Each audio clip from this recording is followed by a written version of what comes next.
Well, I'm 61 years old. I lived in Maywood for 59 years. I did my high school years here. I met my high school sweetheart. We got married here. This is my home. The village of Maywood was going back and forth in the beginning of the pandemic of being the #1 community as being widespread. Austin Public Health knew that this pandemic, like any disaster, always disproportionately impacts the most vulnerable. So it became clear very early on that Black and brown communities were being particularly hard hit. People of color that's in these neighborhoods, they cannot get the resources that they need. COVID is real here. I've been to a lot of walk-through funerals. Information just didn't get to us, as quickly as it should have. It was frustrating for me from a trustee standpoint that the residents were calling saying, why doesn't Maywood have a place we can get testing? Why doesn't Maywood have a place we can get testing? Really immediately, the feeling of the importance of outreach, of understanding the people that were going to be our patients in their context, in the community context, is really important. CERCL is trying to be there for those that doesn't have access to food, to testing, or to education. The acronym stands for COVID Equity Response Collaborative Loyola. It's a collaborative, an interprofessional collaborative of nursing, faculty, students, and staff, medicine, law, public health, healthcare administration. We need to be good citizens in the communities in which we serve and really come together and work together to find solutions that address these problems of inequity and can be sustained and improve health for the long term. We're not telling them what they need, right? We're hearing what they need, right? And we're sort of responding. Reaching out into getting testing into those communities, going to where they are so they don't have to travel out of their communities to get this testing. As a future physician, meeting those individual people, helping them is why I want to do this, really build that community relationship. Loyola brings credibility. People believe in Loyola around here. For them to reach out and be actually here at 9th and Madison, means a lot. The mission of CERCL is to address the health inequities that our communities of color are facing on a daily basis.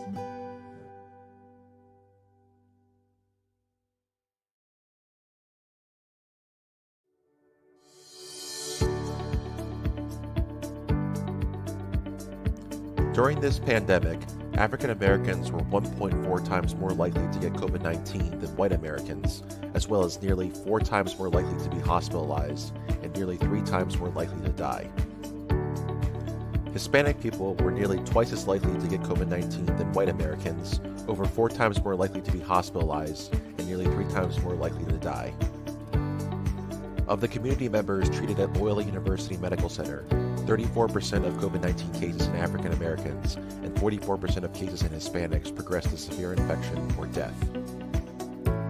The new COVID-19 vaccine promises to be a valuable tool in our fight to end this pandemic. Studies have shown that the vaccine provides 95% protection after 2 doses against COVID-19 in persons 16 years or older. Most patients do not have major side effects of the vaccine, only minor ones like redness, pain, and swelling at the injection site. Some patients may develop a fever or mild headache with the vaccine, but that does not mean you have been infected with COVID-19. Rather, your body is reacting to the vaccine in order to produce antibodies that will protect you from the virus. The COVID-19 vaccine is one of many ways to protect ourselves and our loved ones, and may be an important step toward returning to a normal life. Knock out COVID, get vaccinated.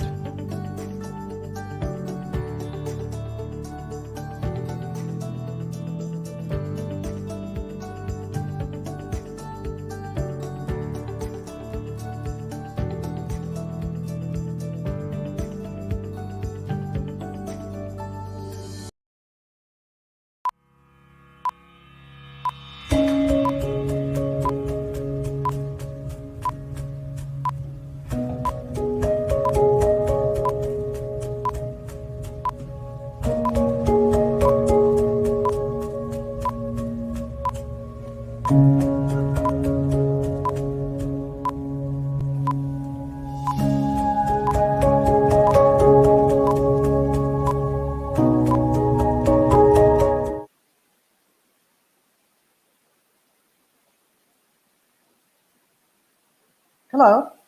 Good evening, and thank you for joining us for a conversation tonight. Before we get started, I first want to make some quick introductions and acknowledgements. I'm your host, Abigail Silva. I'm an assistant professor at Loyola University, an epidemiologist and health equities researcher. I also co-lead CERCL, which stands for the COVID Equity Response Collaborative Loyola.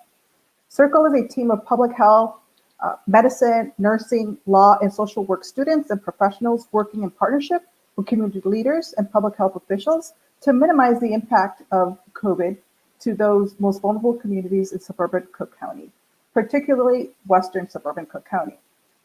I'm joined tonight by some experts and a community liaison, all of which are members of CERCL. Dr. Nayeli Mora, she's an assistant research professor at Loyola and an infectious diseases epidemiologist. Dr. J.B. Bertuman, he's an infectious diseases specialist, and Dr. Thomas Morales, an internal medicine resident.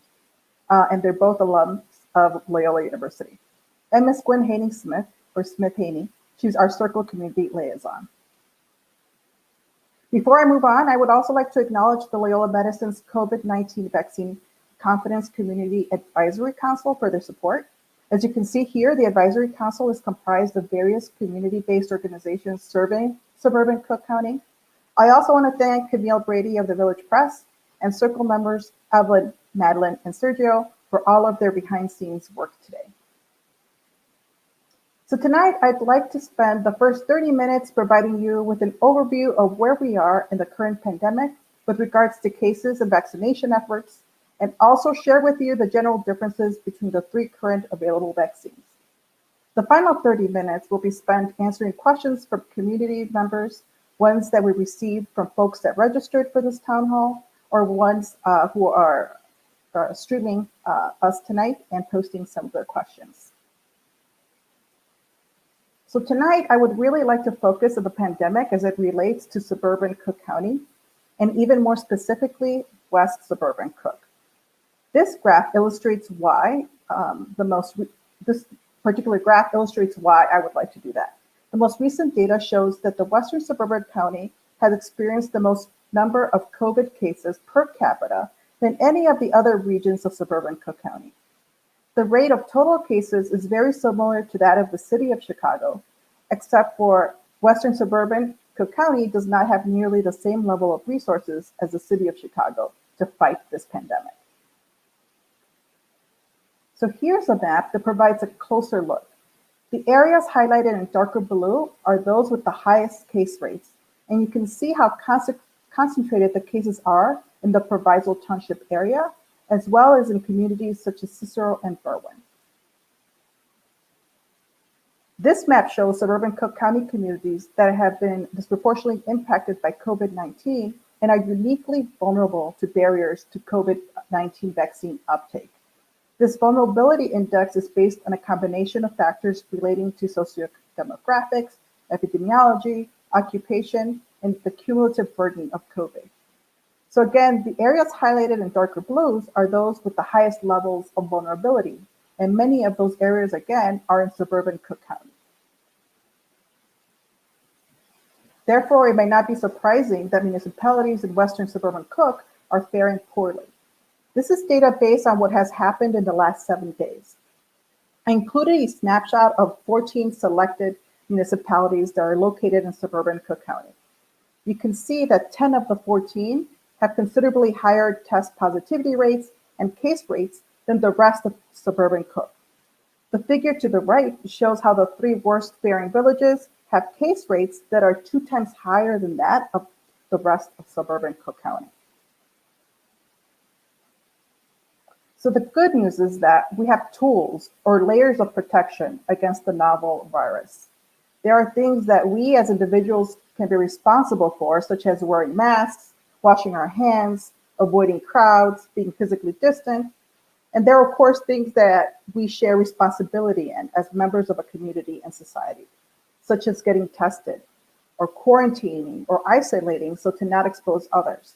And of course, getting vaccination to stop the spread of the virus. So while the vaccine can protect us as individuals, it does not protect the community as a whole until we reach what we call herd immunity.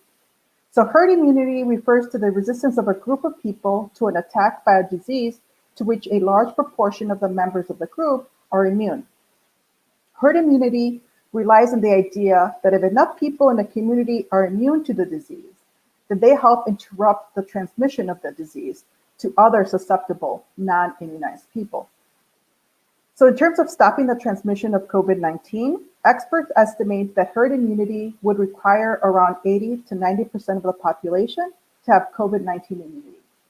And immunity can be achieved through past infection or vaccination. Here on the right is a nice graphic that shows you how herd immunity works.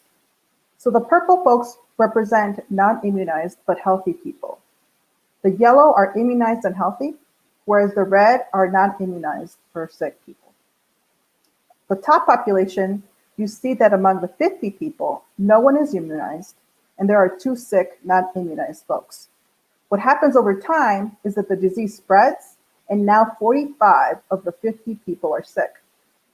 In the middle population, you see that among the 50 people, we still have 2 sick, non-immunized folks, but we also have 6 healthy immunized folks. So what happens over time is the disease still spreads, but now only 39 as opposed to 45 people get sick. So the immunized folks help provide some level of indirect protection to the most susceptible folks. In the lower population, among the 50 people, we still see 2 sick, not immunized folks, but we also have 44 healthy immunized folks. So what happens over time is that the disease spreads to 1 person while protecting 3 susceptible people. This last example shows the achievement of herd immunity. Now, in December 2020, 2 COVID-19 vaccines were granted emergency use authorization by the FDA. The vaccines produced by Pfizer and Moderna use the same technology, mRNA, and are highly effective at preventing symptomatic COVID-19 infection. In February of this year, a COVID-19 vaccine was developed by Janssen Biotech and was also granted emergency use authorization. So a head-to-head comparison across these 3 vaccines has not been conducted and cannot be conducted. Therefore, direct vaccine efficacy comparisons cannot be made at this time.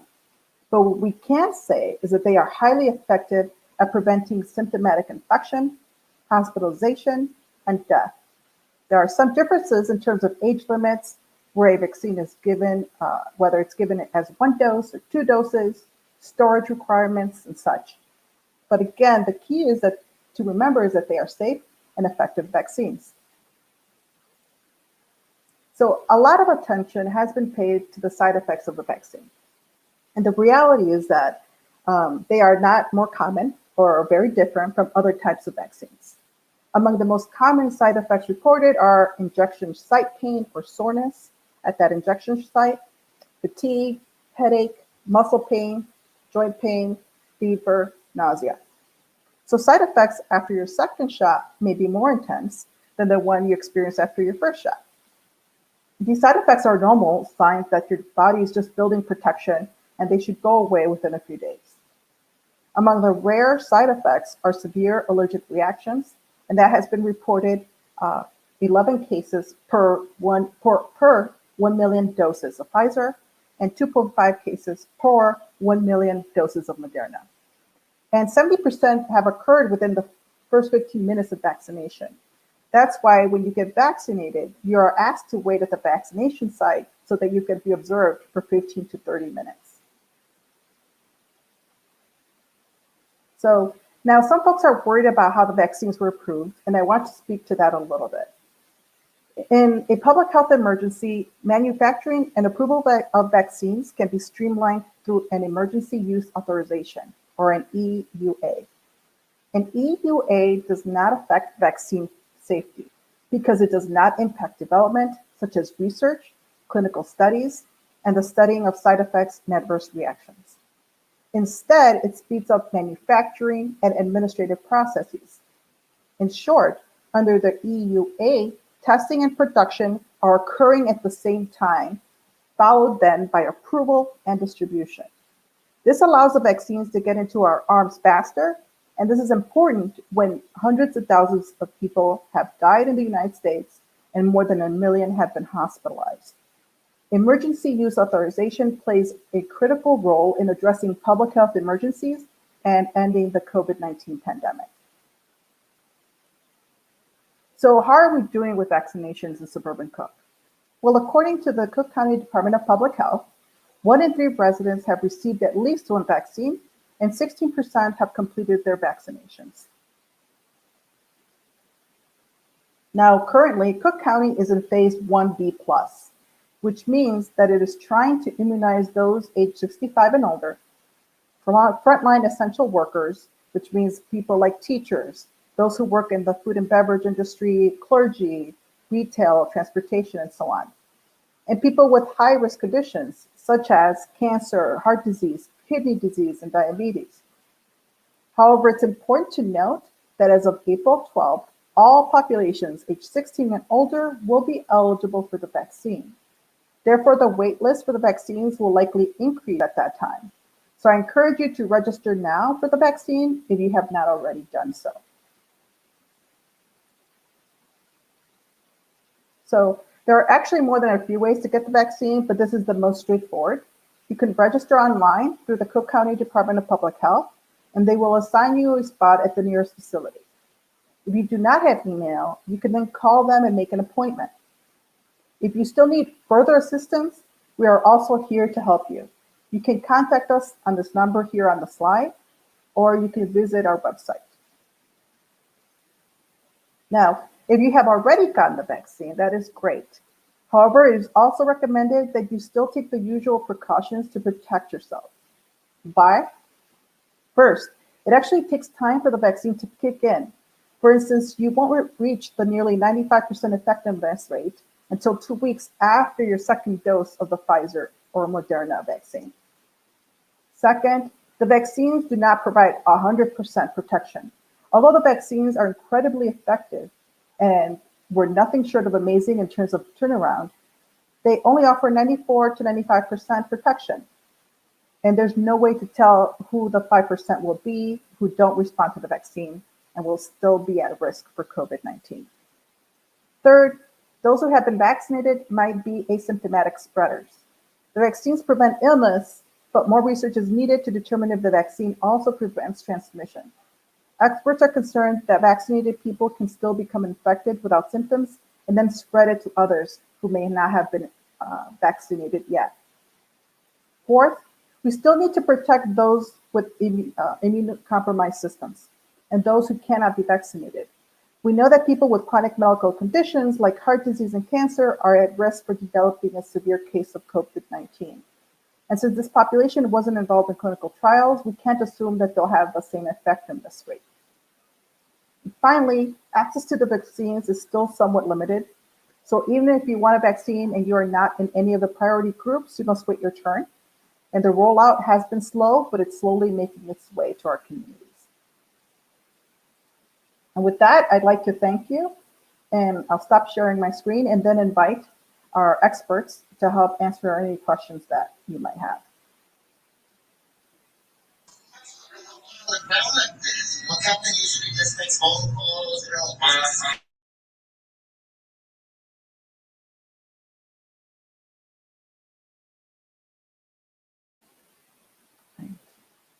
So I could get us started in asking you some questions. So Dr. Bertuman, will the vaccines that are available right now be helpful to fight against the variant strains that appear to be more lethal and aggressive? Hello.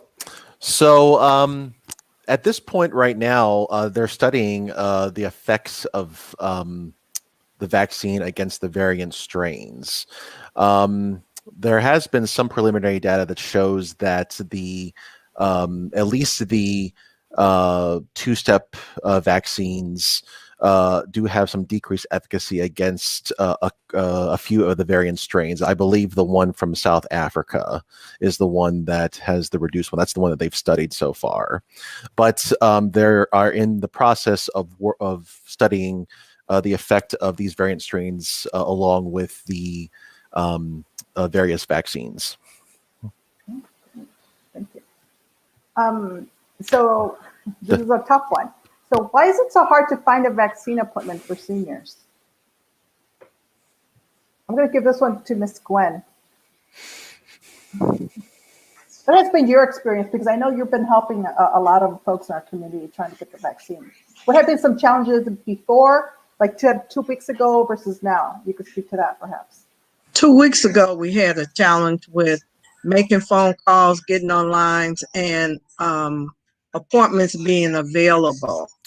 I'm not sure what the problem was, but we were continuously checking sites all around. For one thing, it wasn't in the community.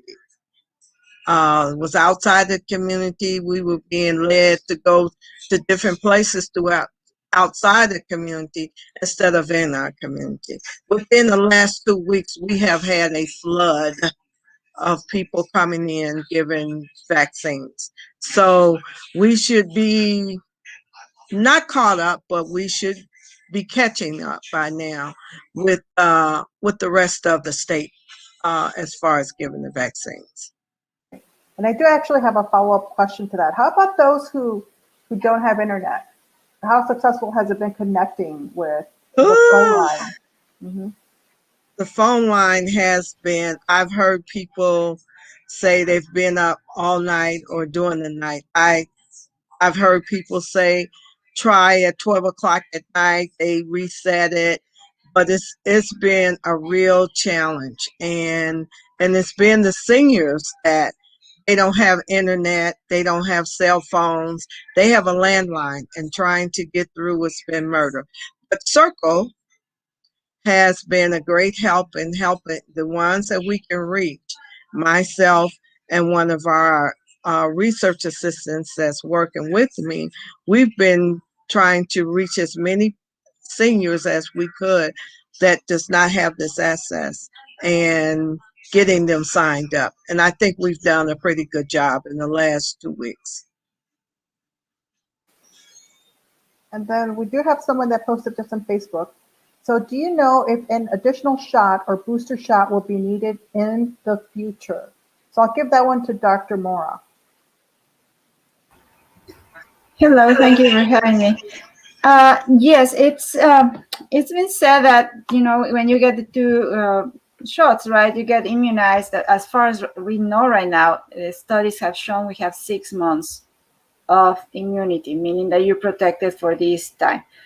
Now, again, research hasn't shown that so far. We don't know if that's going to be extended or to what extent we're going to be still covered by that. It is expected that this is going to be working with the new variants and with what I just said, that we're going to have like a booster. So think about this like the flu shot, right? So think about that we might have to go annually to get a booster for the new variants and the new mutations that we are expecting to come. So we have to get that in our mind and get into the habit, just like the other adult and other populations to get this booster. But as right now, they're developing actually new vaccines based in eggs, just like the flu vaccines. And that's very exciting because that's going to agile the process of, production and also distribution in the future. So that's what you know so far. Feel free, Dr. Morales and Dr. Bertelman, to chime in to add anything to what we say here. Same to you, Dr. Mora. Let me see. The next one is, what if you have COVID-19 and are asymptomatic, do you have a higher possibility of side effects? And would immune reaction be adequate? Dr. Morales, do you want to take that one? Yeah, so it depends, I guess, when are you taking the vaccine? So far right now, the CDC recommends that you should wait 90 days until after you've been cleared from the COVID-19 infection. And the reason being is because your body's already developing immunity, natural immunity against COVID. So you want to give your body a break in order to develop those antibodies. As far as whether you've had symptoms or if you didn't have symptoms, whether or not that will, affect your reaction to the vaccine, I think there's a lot of unknowns, and as physicians, we have to be humble enough to admit that we just don't know, but we can only speculate. I think that if you've been asymptomatic to COVID-19 and you waited those 3 months, I think that your risk of getting side effects is probably the same as the general population. Thank you for that. I wanted to open it up to Ms. Gwen. Ms. Gwen, what are some of the questions that you're hearing from the community members?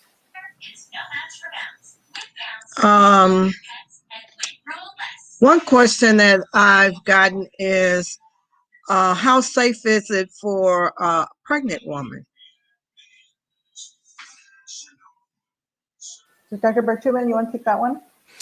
Yes. So again, that is in the they are studying that question in pregnant women right now in terms of the current vaccines. So far, the preliminary data has shown that it is safe in pregnant women. The general consensus, especially among this associations and societies for obstetrics, is that it probably is a good idea to wait at least after the first trimester to get the vaccine, because the general rule of thumb is that any unnecessary like medications or vaccines or anything like that are can be deferred until at least the second trimester for people, just in case there is any kind of side effect. But so far, there hasn't been any kind of like evidence of congenital deformities so far. But I mean, then again, the vaccine, the vaccine has only been out since December, so we probably will get more data in 9 months, well, not for 9 months from now, but probably more like 6 months from now to see. But again, they're studying that right now. So far, we haven't had much in the way of evidence of that, but the general consensus is probably a good idea to wait until the second trimester.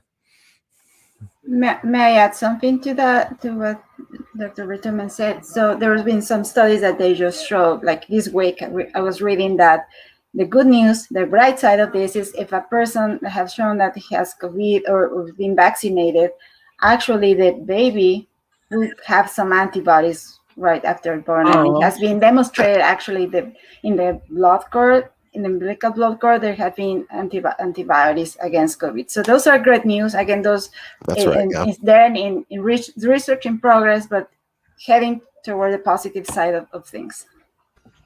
And I would like to add that you'd also have to weigh the risks and the benefits of not getting vaccinated versus potentially getting exposed to COVID during pregnancy. And like Dr. Bertuman said, the OB-GYN societies and the maternal fetal medicine society advocate for pregnant women and lactating mothers to get access to the vaccines. And the reason being is, you can have complications from COVID during labor, and that can be really, very unfavorable. Thank you for that. Another question that has come across my calls to signing up people for, and that is the vaccine safe for people that's on dialysis? Go ahead, Dr. Morales. Per the CDC, that's actually one of the recommendations for getting the vaccine. And they were actually one of the priority groups, so they were probably like in group 1B. Having chronic kidney disease is a risk factor for COVID complications. So if you're on dialysis, we would recommend you getting the COVID vaccine. Great, thank you for that. If you had COVID-19 in the past, shall someone expect to have more side effects after the vaccination, Dr. Bertuman? So it really all depends on. I mean, it's really up to people. Vary from person to person. It's theoretically possible that when you're exposed to the vaccine, like when the mRNA creates the protein, your antibodies could react to that. And you might have an immune reaction to it. But personally, I have had colleagues that have had COVID and have gotten it, and they haven't had any problems. So I think the answer to that question is that I don't think you should expect that there would be a higher possibility of side effects. It's differs from person to person. All right. And then okay, great, that's there. I had another question. If you are undergoing chemotherapy, when would be the safest time to get the vaccine? And I'm going to also give that one to Dr. Bertuman. So the problem with that is that, when you're undergoing chemotherapy, your immune system obviously is not as strong as it would be if you weren't.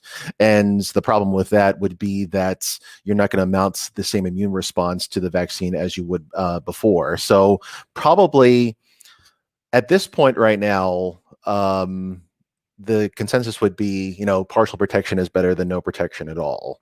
So at this point, if you can get it, go ahead and do so.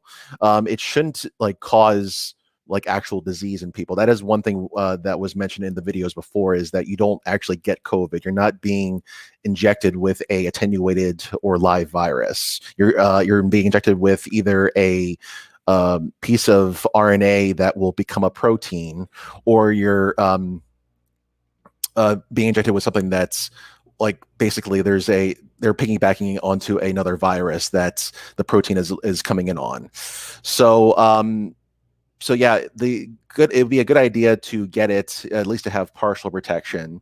Ideally, I had someone ask me this question, that they just had finished chemotherapy. It might be a good idea to wait a couple of weeks after chemotherapy to have your immune system build up a little bit more so that you could have more protection. But like I said, it would be a good idea to get at least some protection from the virus if it's not full.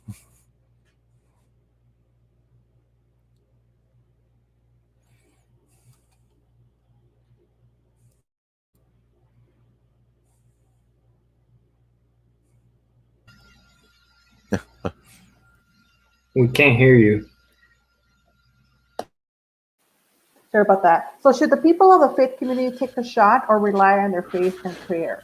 I'm going to go ahead and give that one to you, Dr. Morales. Yes. So I think that I looked at, there's a group of Christian medical and dental professionals at the CMDA, and also a group of Catholic physicians at the Catholic Medical Association. And these are people who are trained in, both, medical sciences and also who look at medicine with a ethical lens, from a Christian and Catholic worldview. And they sat down together and they believe that getting vaccinated, is something that is morally justified. And I would say that, getting vaccinated will help us get to congregate sooner and go to church and participate in those religious activities. So I think, getting vaccinated should be like a supplement to your faith. What they say, faith without works is dead. I think you gotta, go to church, but at the same time, get that vaccine in the way and prayer and vaccine. I think it's a good solution. Okay, great. I had a question. So, Dr. Mora, what is the latest research that you've read in terms of vaccinations for, young adults or younger kids? Do we know where we are in terms of research in that area? Yes, so the last trials for 16, 12 to 15, because we know the 16 are all already inclusive. They're very positive, and I think they're actually going under this fast approval, the same as we did with the adults. So probably we have this good news in upcoming weeks that children from 12 and over can get vaccinated. Now, the next group that is looking good, but still in process in trials, right, is the 5 to 12. But they're still in process of trials. So what they're doing actually is adjusting doses in both kids have been reacting pretty well, mounting the immune system that we want, right, to get immunized, and they haven't got the effect size more than what we're expecting, right? So the same. So I think we're pretty positive in that. So probably by fall, we're having this good news that kids can get vaccinated as well. Oh, it's very exciting news. Well, so Ms. Gwen, if I may ask, have you gotten vaccinated? Yes, I have. I didn't get vaccinated right away, but because we have sites that I work at now with 2 sites, and I have grandchildren and cousins and aunts and all of that stuff, and I'm over 65. So I am a faith believer. I am a prayer. I pray as well. But like Tomas said, without work, faith and work, faith and prayer and the vaccine all work together. I recommend it for everyone.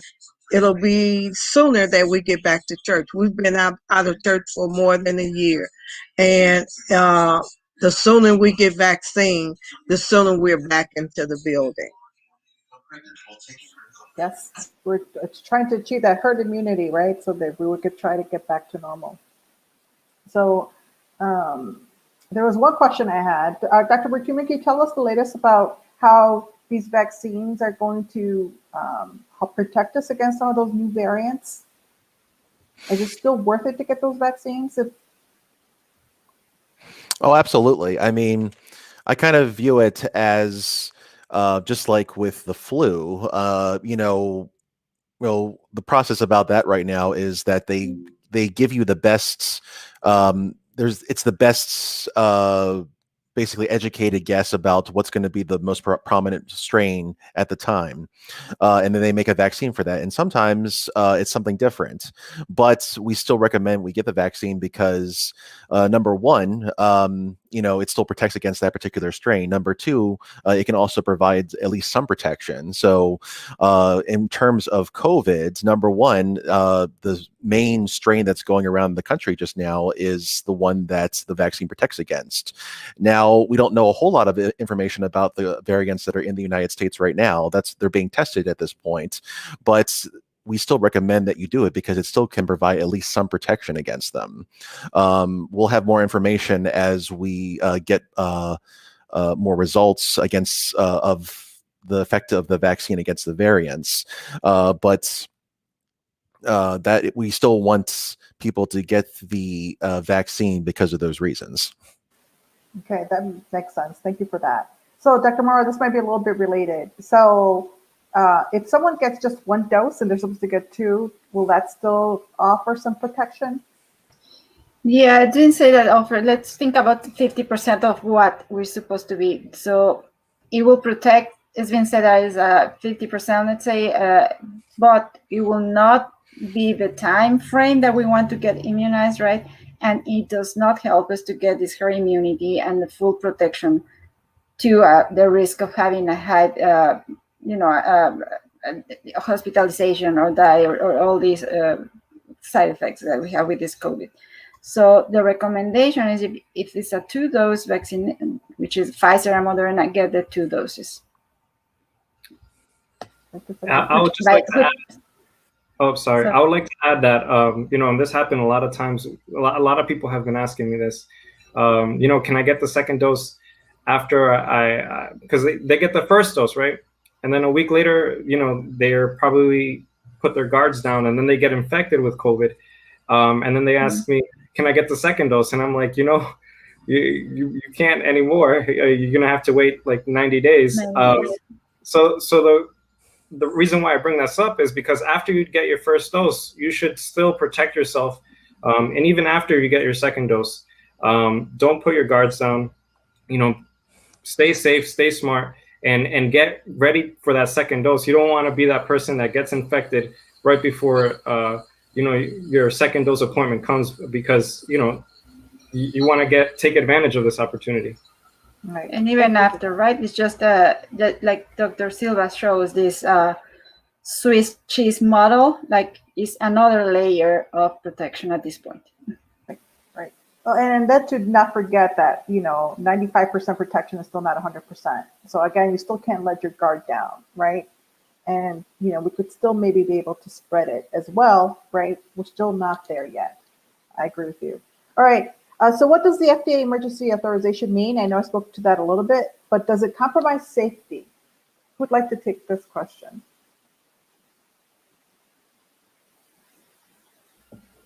I'll take a stab at it, and someone else can elaborate more. But FDA emergency authorization, means that the vaccine hasn't gone through the full rigorous process of getting approved. There's a difference between approval and emergency use authorization.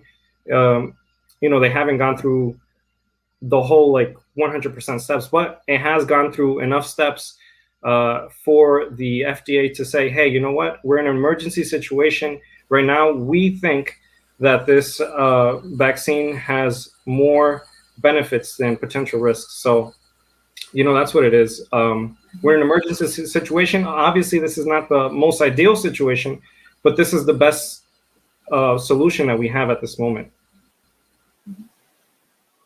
Anybody want to add to that? So just like you were saying in your lecture, Dr. Silva, is that the testing and production phase was not affected by this. So it's about distribution, really, that is what is affected by the FDA emergency authorization. So it's basically an abbreviated process where the FDA is more urgently looking at the data that's coming out of these studies in order to approve the vaccine for use. So that is really the difference. And so that answers the second question of that is, does it compromise safety? No, it does not. Yeah, I think the research piece is still the same. And I think that one of the things that happens is that they're also producing it at the same time. Because it ends up being, it ends up being a good vaccine, right? So there's a risk, like financially, that one is taking, I suppose, right? To sort of produce at the same time that you're sort of studying it, so it's ready to hit the ground. But it's a risk we're taking in that sort of sense financially because of the fact that we're in a pandemic, right? And people are dying. So this is a good one. It's a tricky one. So what does messenger RNA vaccine mean exactly? And that's the type of vaccine that is Pfizer and Moderna. Dr. Mora, do you want to take that one? Sure. So this is a technology to create vaccines, right? It's not new, right? It's amongst the newest to create vaccines, but it's not specifically for COVID. So that's why I want to get into the comment that is linked to the question that it was before, why it was developed so quickly, right? Because that technology was already in place. So our very smart scientists thought about this, and it creates what it's creating here, this RNA messenger, right? Helps to take the instructions, if you will, to build a protein, right, that is going to be like the capsid protein, the spike protein from the virus.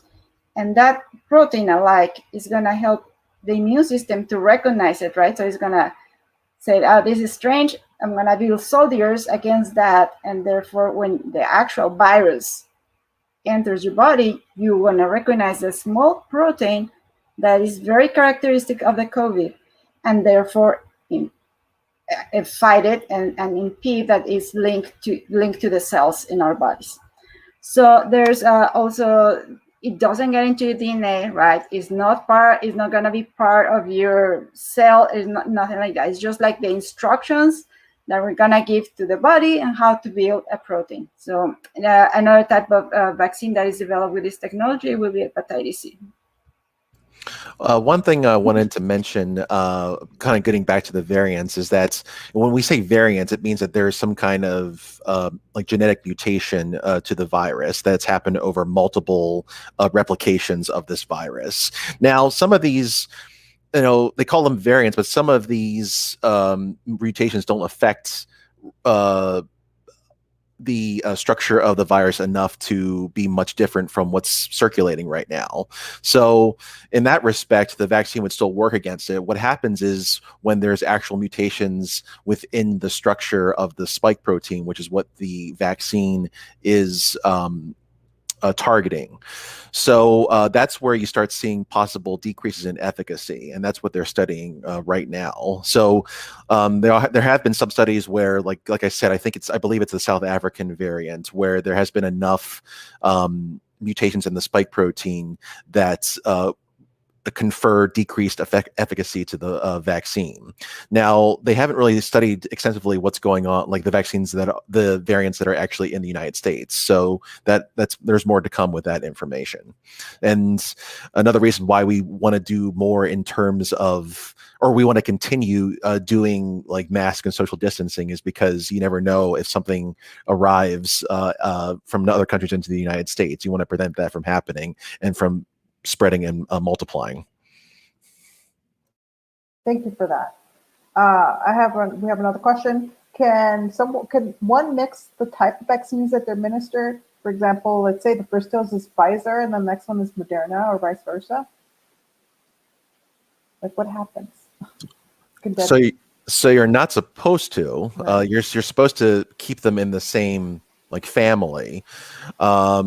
And the reason for that is because they haven't studied to see if that actually is effective. Now, I'm sure probably somewhere down the line, they're going to test to see if you can actually mix and match the two. But since we don't know like what the end result of that would be, they're not recommending against it. So try to keep it in the same family. So if you have Pfizer, do the Pfizer vaccine. If you do Moderna, do the Moderna vaccine. Okay. Thank you for that. So we have another one. There we go. If you are fully vaccinated, why are some people still testing positive for COVID? Dr. Morales, can you take that one?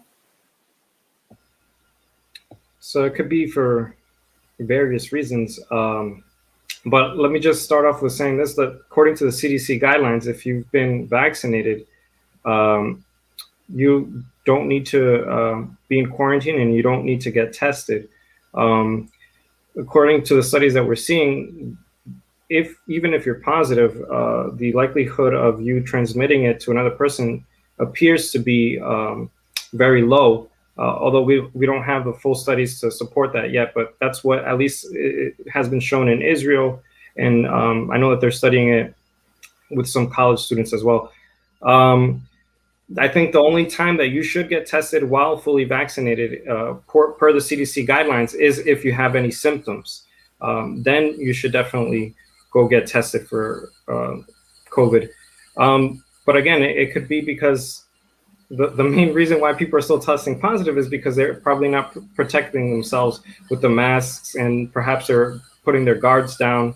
And that's the real reason why you would test positive. Not because the vaccine would not give you a positive test, because most of these tests come from the nasal swabs. So the only way you can get a positive COVID test is if you've inhaled, COVID in your respiratory system. So thank you for that. Did anybody else want to add to that?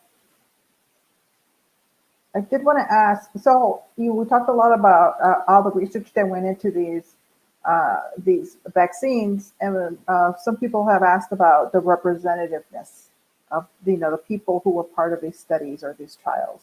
Do any of you know anything about that? Were they representative, for example, of the fabric that the United States is made out of? Yeah, I can start that and the conversation. So all the studies that were done in vaccines, all the ethnicities and races and in adults age groups were represented. So that was the purpose of the studies, and it's by regulation, right, that we need to have a representation of this population. So there is no like we just tested Caucasians or Latinos, right? We all went into the mix, right, and tried to have a representation of the population that we are in mix. So in that, there will be no fear about how we all gonna, independently of our background, all the efficacy for the vaccines are tested for all of us. That's the short answer. Okay. Mm-hmm. Great. Ms. Glenn, I had a question for you. So what are some of the things that CERCL has been doing lately in the community? Can you tell us a little bit about CERCL? CERCL started back 2 years ago, I think now, maybe. It feels like it, right? I think it was last Before my summer. time, Yeah. yeah. The planning stage came in at that time. I came in, knew nothing about it or whatever, but there was a concern by one of our trustees about how quickly what was happening to the people within the Maywood area that was dying of the COVID. And so he approached one of the doctors there at Loyola, and bingo, here we come with CERCL. CERCL met for a number of hours and weeks and days or whatever until they came up with, okay, we're going to create a site where we can go out and test these people so we can find out who's spreading it, how it's being spread and all of that. With the doctors working along with other people, they wrote grants where these people, these are low income communities, start coming so they can come out and get tested for free. I got involved because they came to our church and asked if they could use our facility to come in. And boy, when we first started, it was people wrapped all around the corners. We had cars everywhere on everything. So we brought people in, and just by bringing them in, testing them, they were going back home and telling, okay, you need to get tested and you need to get tested. So they would know what to do within the home. We passed out information, research information, resource information as well, telling them what to do when they went back home. So it evolved from there. Once the weather changed on us, then we had to pull it indoors. And we have been testing. I have been on site since July of last year, and we came inside in November of last year, and we are still testing right now. And it has been a plus to the community. CERCL has brought in resources that I have never seen, but have not seen for years within the community. And when I say within the community, not just Maywood, Melrose Park, and Bellwood and Hillside, and those are the highest numbers that we have right now. So with CERCL Loyola coming in to supply these resources, you have saved many, many, many lives, many lives. Great. And is CERCL still testing in the community? Yes, CERCL is testing. We have 3 sites now, guys. We have a site in Maywood on Wednesdays from 2 to 4 every Wednesday at the Rec Center at 9th and Madison. We also have a site in Bellwood now that's at Team Zone at 2026 in St. Charles. And we have a site also in Berwyn on Friday. They're all Wednesday, Thursday, Friday from 2 to 4. We also have a plus to that. We offer at Maywood and Bellwood, we offer PEDS examinations for your children, immunization examinations for free every first Wednesday in Maywood and every third Thursday in Bellwood. Awesome. Thank you so much for that plug. I have one other question and then we can start wrapping up. So one question is, which is the best vaccine to get? So I'll give that one to Dr. Vertunen. All of them. So So what I will say to that is that number one, I mean, they have gone through the same process with the FDA and they've all been approved. So the evidence is there to suggest that it's effective, regardless of what vaccine you get. Now, I know based off of that slide that Dr. Silva put up that you see kind of like different numbers where it's 95% for Pfizer, 94% for Moderna, and 70% for the Janssen. Now, when you see that, you think, oh, wow, well, I must get the Pfizer and Moderna vaccine. But what you have to remember from that is that the outcomes for those studies were somewhat different, actually. Pfizer and Moderna actually tested any kind of symptomatic infection, efficacy against symptomatic infection. So that included like very mild cases too. Specifically, Johnson & Johnson tested against like moderate to severe infections. So that's why the numbers seem a little bit smaller. And then another thing to mention too is that the Johnson & Johnson was actually studied later when the variants were actually starting to circulate. So that might be reasons for why the efficacy seems a little bit lower.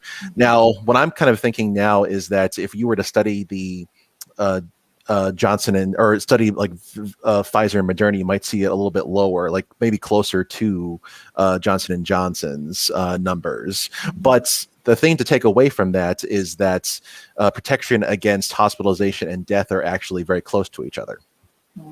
I give a short answer to that. Get whatever you can get. Yeah. Get vaccinated. Exactly.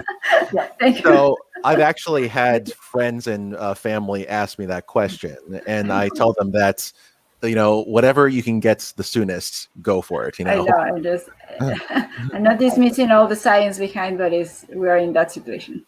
Okay. If you can get scheduled for a vaccine, take it, because you may not can get scheduled later.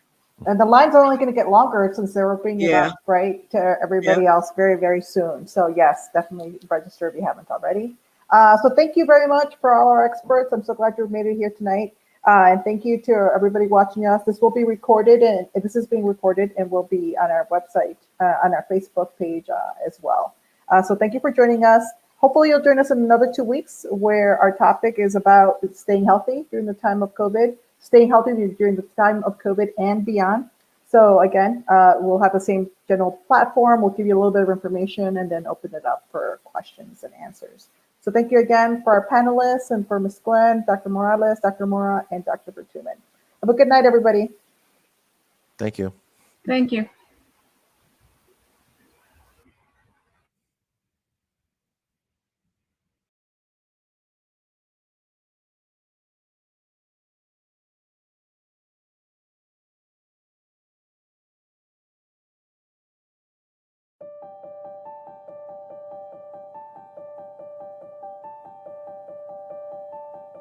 Well, I'm 61 years old. I lived in Maywood for 59 years. I did my high school years here. I met my high school sweetheart. We got married here. This is my home. The village of Maywood was going back and forth in the beginning of the pandemic of being the #1 community as being widespread. Us in public health knew that this pandemic, like any disaster, always disproportionately impacts the most vulnerable. So it became clear very early on that Black and brown communities were being particularly hard hit. People of color that's in these neighborhoods, they cannot get the resources that they need. COVID is real here. I've been to a lot of walk-through funerals. Information just didn't get to us, as quickly as it should have. It was frustrating for me from a trustee standpoint that the residents were calling saying, why doesn't Maywood have a place we can get testing? Why doesn't Maywood have a place we can get testing? Really immediately, the feeling of the importance of outreach, of understanding the people that were going to be our patients in their context, in the community context, was really important. CERCL is trying to be there for those that doesn't have access to food, to testing, or to education. The acronym stands for COVID Equity Response Collaborative Loyola. It's a collaborative, an interprofessional collaborative of nursing, faculty, students, and staff, medicine, law, public health, healthcare administration, We need to be good citizens in the communities in which we serve and really come together and work together to find solutions that address these problems of inequity and can be sustained and improve health for the long term. You know, we're not telling them what they need, right? We're hearing what they need, right? And we're sort of responding. Reaching out into getting testing into those communities, going to where they are so they don't have to travel out of their communities to get this testing. As a future physician, meeting those individual people, helping them is why I want to do this, really build that community relationship. Loyola brings credibility. People believe in Loyola around here. For them to reach out and be actually here at 9th and Madison, means a lot. The mission of CERCL is to address the health inequities that our communities of color are facing on a daily basis.